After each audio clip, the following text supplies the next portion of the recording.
한국의 한 기차역.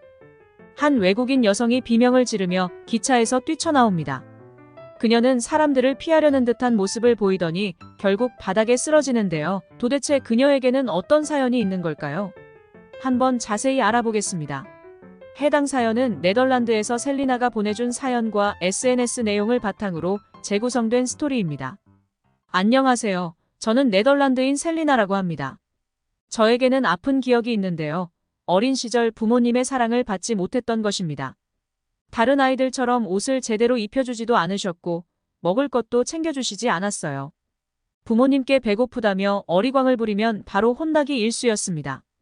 저는 태어나면 안 되었던 아이라는 말을 항상 들었기에 저는 사랑받을 자격조차 없는 사람이라고 생각했죠. 그렇게 살다 보니 사람이 정말 어두워지더군요. 저에게는 희망이라는 것이 전혀 없었습니다. 심지어 아빠가 기분이 좋지 않으실 때는 저를 때리셨기 때문에 제 몸에는 상처들이 가득했습니다. 부모님께서는 저에게 상처를 주셨지만 저는 부모님을 사랑했어요. 그래서 저는 부모님이 원하시는 것은 무엇이든 하고자 노력했습니다. 부모님께서 조금이라도 싫어하시는 행동이 있으면 하지 않았죠. 그래서 저는 크게 웃지도 울지도 않았습니다. 그런 나날을 보내던 중 혼자 놀이터에서 놀다가 한 소녀를 만났습니다. 그 아이는 동양인이었어요. 저와 다른 피부색과 검은 눈동자를 가진 사람은 처음 봤기에 너무 신기하더군요. 심지어 그 아이는 영어도 할 수 있었어요. 모두가 피하던 저에게 같이 놀겠냐고 물어보더군요.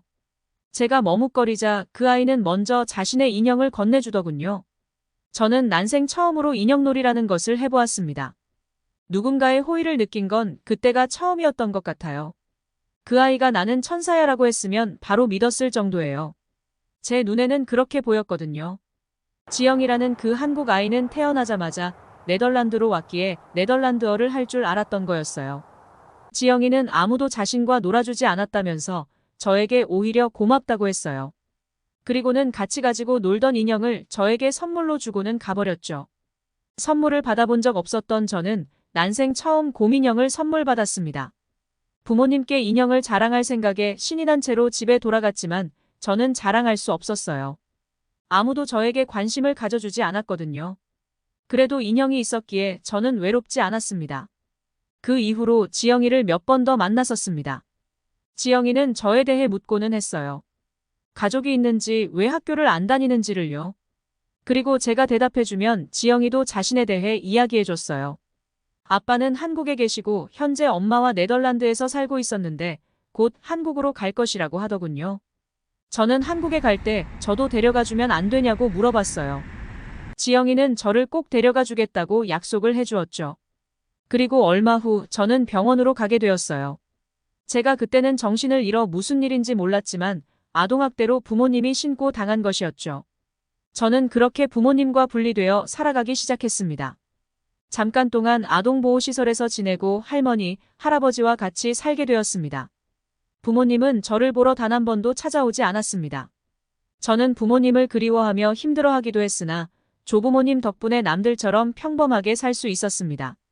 학교를 다니고 감정 표현도 할 수 있었죠. 부모님에게 받지 못한 사랑을 조부모님께 받으며 컸습니다.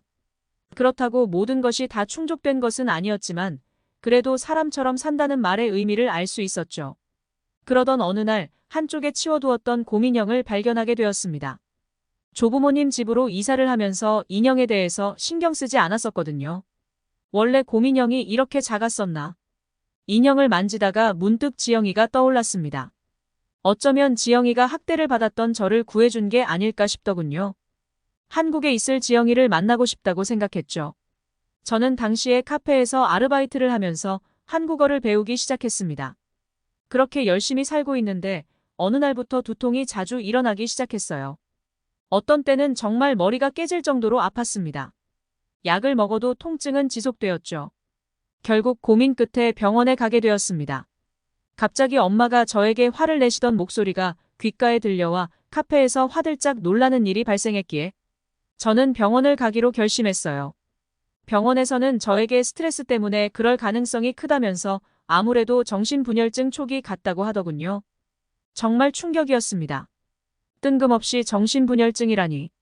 처방받은 약이 효과가 없으면 병원에 가서 난장판을 만들려고 했습니다.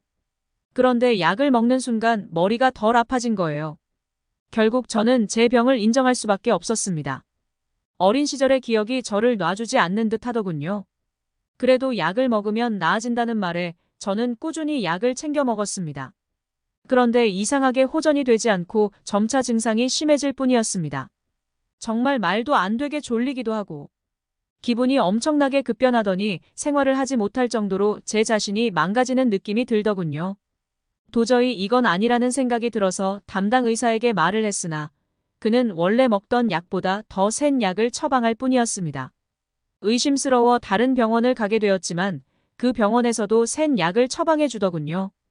정신분열증 때문에 도저히 사회생활을 할 수 없는 지경에 이르렀습니다. 저는 하고 있던 일도 다 그만뒀어요. 조부모님께서 이 사실을 아시면 힘들어하실까봐 집에서 나가지 않고 조용히 지냈습니다. 저는 할 수 있는 방법은 다 해봤지만 제 상태는 점점 더 안 좋아질 뿐이었죠. 그러던 도중 저는 정신적인 문제로도 안락사를 할 수 있다는 것을 알게 되었습니다. 아직 실행되지는 않았지만 예약한 사람들이 있었다더라고요. 저는 그냥 앉아있는 것도 고통스러웠기에 안락사에 대해 알아보기 시작했어요. 그들은 절차를 설명해주고 예약을 해줬죠. 그들이 얘기하기로는 제가 정신적인 고통을 받고 있다는 것을 증명하기 어려운 것 같더군요. 그리고 제 상태가 더 안 좋아지기 전에 마지막 꿈을 이루기로 결심했어요. 제 꿈은 바로 한국으로 가는 것이었습니다. 저는 제일 빠른 한국행 비행기를 탔습니다. 비행기 안에서도 고비가 많았습니다. 사람들이 저에게 욕을 하는 소리가 들려왔거든요. 너무 불안하고 누군가 저를 죽이지 않을까 무서웠어요. 다 환청이라 생각했으나 그 수많은 소리가 거짓이라고 믿기는 쉽지 않았죠. 가까스로 한국으로 도착해서 약을 먹어도 나아지는 것은 없었습니다. 이렇게 정신이 혼미한 와중에 타국으로 와도 되는 것일까 하는 생각이 들더군요. 하지만 왜인지는 모르겠지만 지영이를 만나야 한다는 생각이 들었습니다. 그 수많은 사람 중에서 유독 지영이만 생각났던 이유가 무엇일까요? 심지어 지영이와 만난 횟수가 5손가락 안에 꼽힐 정도였는데 말이죠. 만약 지영이를 만나지 못한다고 해도 그녀를 만나기 위한 시도를 한 것에 만족하기로 했습니다. 제 상태가 좋아질 때마다 한 번도 생각해 본 적이 없는 도전을 해나가기 시작했습니다. 매운 음식은 생각해 본 적도 없는데 매운 떡볶이를 먹어보기도 하고 경복궁을 가보기도 했어요. 심지어 대중교통을 이용해봤죠. 하지만 대중교통을 이용할 때마다 환청이 너무 심해지고 속도 안 좋아졌기에 중간에 그만두었습니다. 그러다 더 긴 여행을 해보자는 생각이 들었죠. 저는 부산을 택했습니다. 기차는 생각보다 푹신하고 편했습니다. 그때가 여름에서 가을로 넘어가는 시기였기에 낮에는 덥고 밤에는 살짝 쌀쌀해서 일교차 때문에 몸이 조금 힘들더라고요.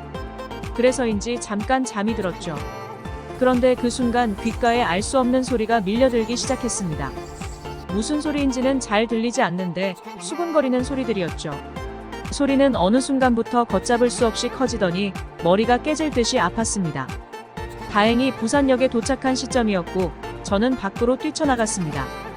바깥 공기를 마시니 좀 괜찮아지는 듯 했으나 결국 참지 못하고 소리를 지르며 바닥에 쓰러졌죠. 수많은 사람들이 저를 걱정하는 소리가 들렸지만 결국 저는 기절했습니다. 겨우 정신을 차렸는데 저는 응급실 침대에 누워 있었습니다. 제 주변에는 아무도 없었는데 간호사 선생님께 여쭤보니 영무원이 데려다 줬다는 말을 해주시더군요. 저는 그리고서 다시 잠이 들었습니다. 오랜만에 정말 잠을 푹 잔 것 같아요. 그러다 다시 눈을 떴을 때에는 중년으로 보이는 한 남자가 옆에 앉아 있었어요. 아마 영무원인 것 같았죠.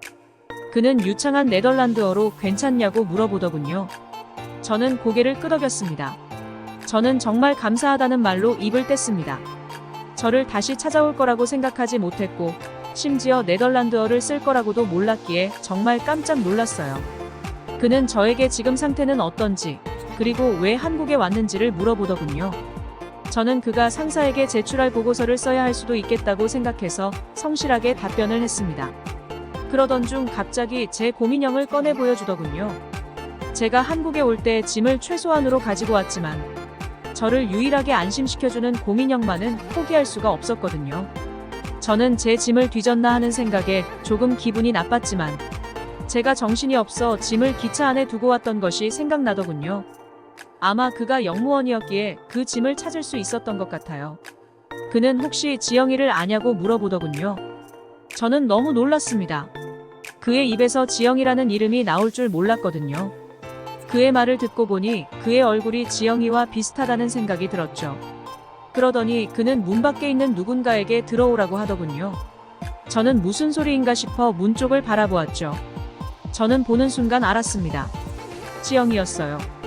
제가 한국에서 지영이를 다시 만났으면 하는 기적을 바랐는데 정말 그녀가 제 앞에 나타난 거였습니다. 저는 정말 놀라서 아무 생각이 들지 않더군요. 저를 구해줬던 영무원은 바로 지영이의 아빠였습니다. 그는 제 소지품에서 어린 딸에게 줬었던 곰 인형을 발견했는데 혹시나 하고 제 발바닥을 보고 확신했다더군요. 제 발바닥에는 지영이 이니셜이 새겨져 있었거든요. 이미 지영이에게 제 이야기를 많이 들으셨다고 하셨습니다. 지영이는 저에게 그동안 어떻게 살았는지 물어봤어요.